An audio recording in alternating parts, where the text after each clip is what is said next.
You may be seated. I want to talk to you today about not letting people label you. Throughout life, people are constantly telling us what we can or cannot become, what we do or don't have. It's just like they're sticking a label on us. Too short, too slow, too old, too many mistakes, not talented enough. Most of the time, these labels are not what God says about us. But if we don't know any better, we'll wear them like they're the truth.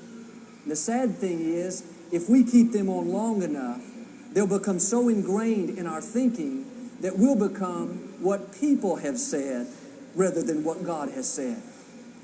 Albert Einstein's teacher told Einstein's father, no matter what Albert does, he'll never be successful. Friends, people don't determine our destiny, God does.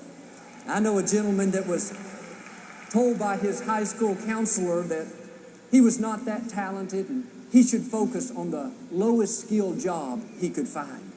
What happened? That counselor stuck a label on him. Below average, barely get by, not talented.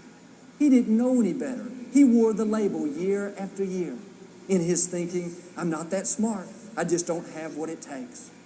He got a job at the local factory and stayed at the lowest level year after year. One day the factory closed and he went across town and applied at another factory. This company had a policy that every applicant had to take an IQ test. He took the test and his IQ came back at the genius level. The owner called him in and said, "What are you doing applying for this low-level position? You've scored the highest of anyone in our company's 63-year history." That day, a stronghold was broken in his mind. That day, he removed a label that had held him back for 17 years. He eventually started his own company and even went on to invent several products that are now patented and in the marketplace.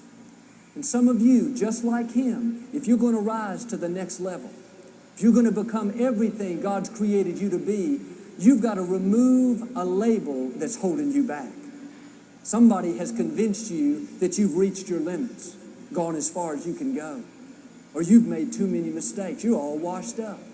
You'll never accomplish your dreams. You just don't have the resources. No, people don't determine our destiny. God does.